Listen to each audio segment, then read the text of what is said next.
Hey, how are you? I hope you are well. I hope you're doing okay and having a good week, especially during this difficult time that we're all going through right now. We're on lockdown, we're trying to stay as healthy as we can. A lot of us are worried about friends, family, loved ones. Some of us are grieving, but I hope you are doing okay. And I've been blogging a lot recently about black women's mental health, our well-being. And when I talk about well-being, I'm thinking about our emotional, physical, mental health, all those things that come together to make us who we are and how we function. And what brought me to this topic was a long time ago, or I've often thought about our families and where we're coming from, our legacy, and that we're coming from people who often were economically and financially challenged. When we go back, to our grandmothers, our great-great-grandmothers, and much further back down the line, especially when we think about slavery and how our people were treated, and how our women at that time, they couldn't stop working. They didn't have the luxury of anyone asking them how they were, if they were doing too much, if they were stressed, were they thinking about their well-being. So it's often I think about how we are today and how I feel like sometimes, because it hasn't always been something that we've always done or been accustomed to, that today, as black women, sometimes, we don't always stop or give ourselves that well-being or that self-care that we deserve. I think that, as women, we can always be so hard on ourselves anyway. But, that's just something that's always resonated with me. And when I'm talking about self-care and well-being, I'm talking about, how we're eating or what we're eating. Getting those foods that give us the vitamins and minerals that we need to help us function, and even drinking lots of water to keep our mind active throughout the day and to help us deal with all the demands on our time. Our rest, our sleep. There's so many articles now being written about sleep and how important it is, and we know how important it is, and that's why our parents used to make us go to bed at a decent time. And I know that I struggle in this area, especially when I'm busy with work. When I think about rest as well, I also think about, even just taking that time to just sit on the sofa and do nothing.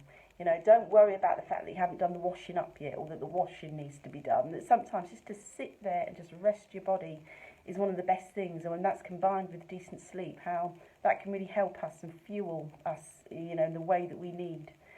And for me, that then feeds into our emotional and mental health. And how our emotions, that sometimes there's something bugging us, that is upsetting us, and we're not sure what it is or how to deal with it. And I often think that it's only when we acknowledge it that then we can be clear on how to deal with it, and how that can then affect our mental health. That if it's something that's a constant, that's there in the background, it could be that you're in a situation where you're in a difficult relationship, or you're going into work and you're the only black woman there who's in the office, or the only black woman in the organisation, in a shop, and maybe there's battles there that you're having to fight all the time, and how that can affect you emotionally and mentally as well. And if we're not careful, it can wear us down. So it's so important, I feel, to be aware of these things, and then when we're aware of it and acknowledge it, then we can work on solutions or what we can do to move ourselves forward and to be well.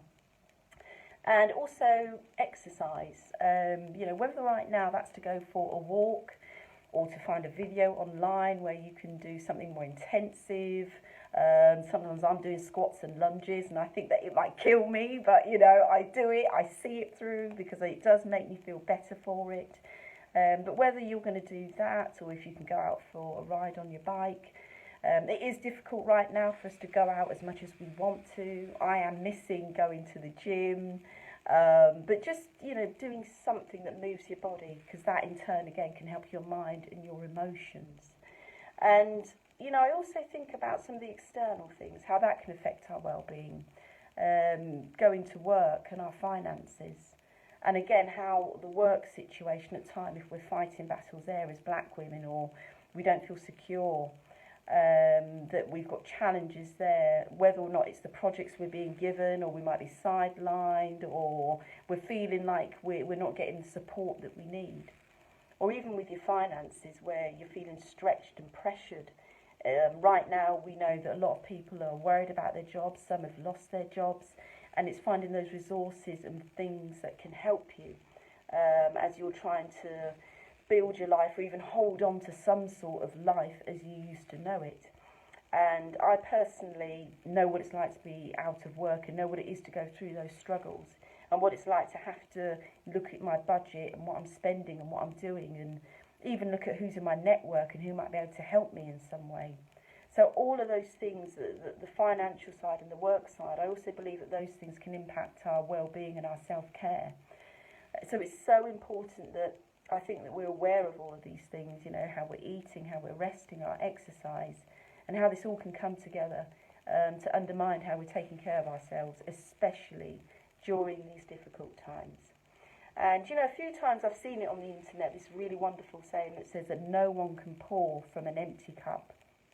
And I think it's so true that, you know, if you are emotionally, mentally depleted, worn out, that you can't do anything for anybody else or any other situation. So it's really important to, you know, to look after you, to fill yourself up first, to give yourself what you need. You know, right now I'd even say be a bit selfish about taking your self-care, making sure that you have it, so that, you know, when the world comes with its demands, whether that's your job, your family, or just running around juggling the bills and work and trying to keep going, that when you're filled up, when you're taking care of yourself, that you're able to do all that you can or do more for other people and situations when they need you. So I really hope right now that you're in the best of health and that you and your loved ones are doing okay. And I hope that when this ends, we don't know when, but when it comes to an end, this situation, that we'll all come out of this healthier, stronger, that even our communities will be more connected and in better shape. But I really hope you're taking care of yourself right now. Stay healthy, and no doubt we'll catch up soon. Bye.